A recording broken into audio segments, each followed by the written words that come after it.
So I'm interviewing Carolyn Starrett, who is the president of Sustainable Winchester.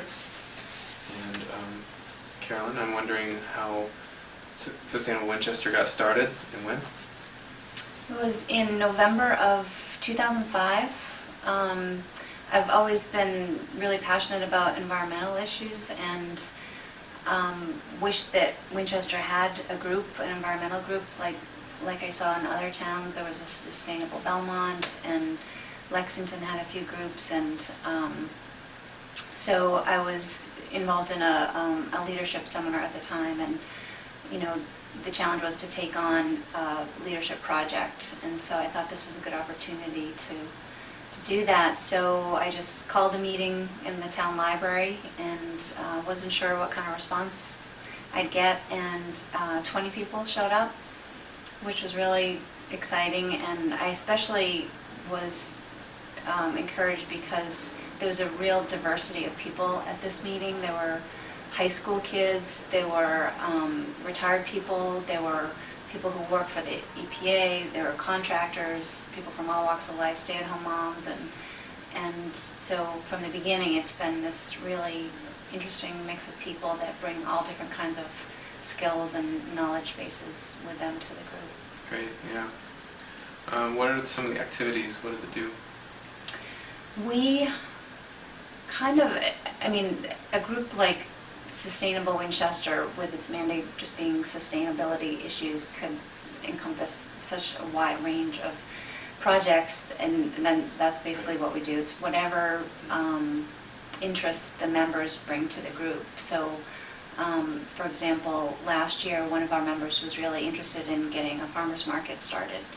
We didn't have one in Winchester, and so he brought it to the group, and we said, yeah, we'll support you, and so he did all the legwork and got it going, but he had the group to kind of fall back on and help with the work that needed to be done, and so it was successful. We started last year in June, and that's been our probably biggest success to date. And then another project we took on was 4 residents were interested in trying to take advantage of a program that was offered by kind of a quasi-state agency. If a community can get a certain number of its residents to contribute to renewable energy, they'll donate a solar array to that town. And so the original challenge was to get 150 such donations in our community, and so our group got together and blanketed the town with this information about this project, and got 150 fairly easily, actually, and then the deadline for this project was extended, and so we decided, hey, let's go for another 150, yeah. And we got it. So a little over 300 households in Winchester contributed to renewable energy, and so we got two kilowatt solar arrays that are going to be erected on our high school. That's great. Sometime this year. Yeah, congratulations. Thanks. Yeah. But again, it was just a few residents in town who came forward and just came to the group, and I think that's what in some ways that's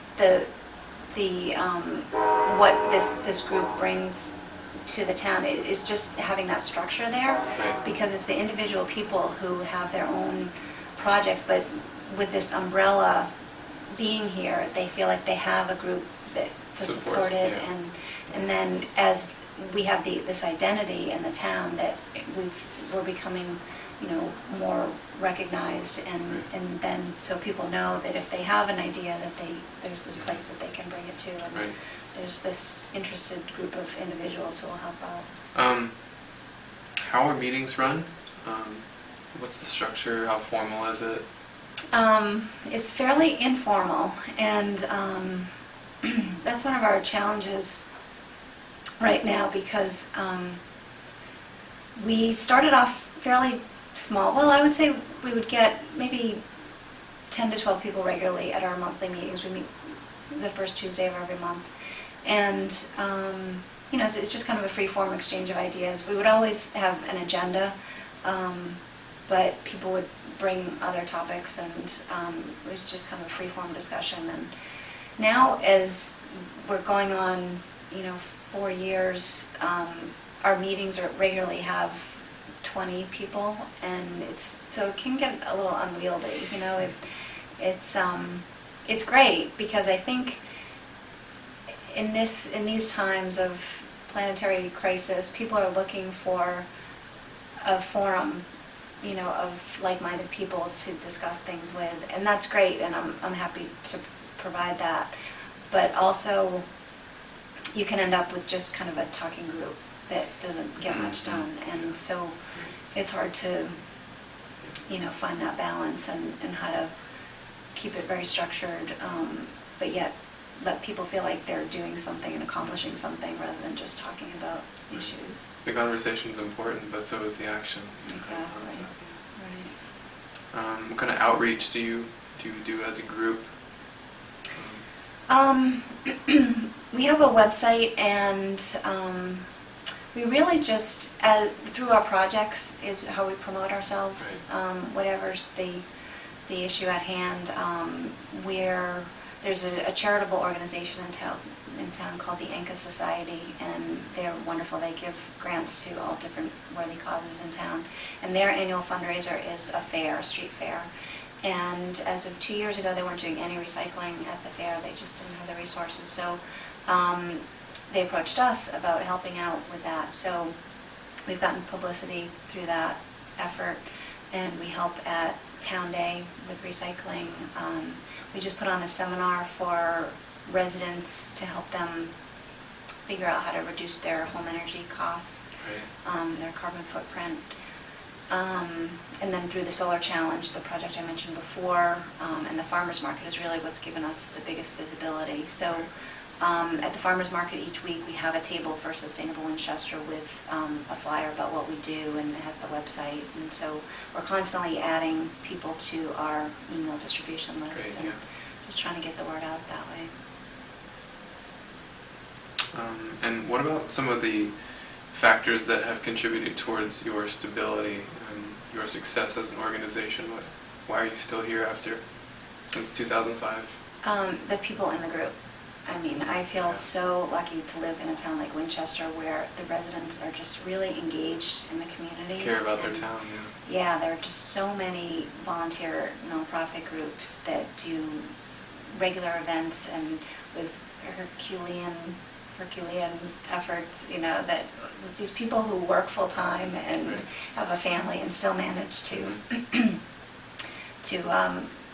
undertake the projects is just astounding. And so I'd say that a really important ingredient for success for any nonprofit is, especially in the beginning, as the reputation is being built, is to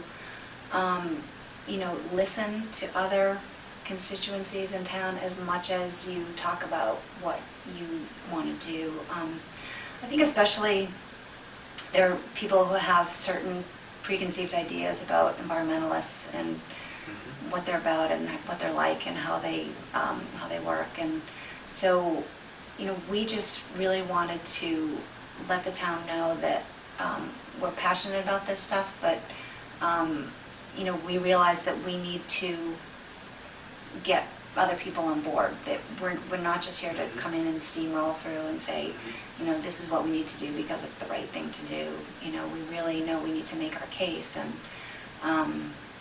I think that's helped people see that we're here to work with the town and hopefully make a difference all together and not just as our own little green group. So we built good reputations, I think, with other with the town leadership and other groups, and I think that's really important. Well, thanks for sitting with me. Thank you for inviting me. Yeah, let's hope that your town will be successful exponential growth all over the world. I hope so too. Yeah. Thank you for your work. Mm.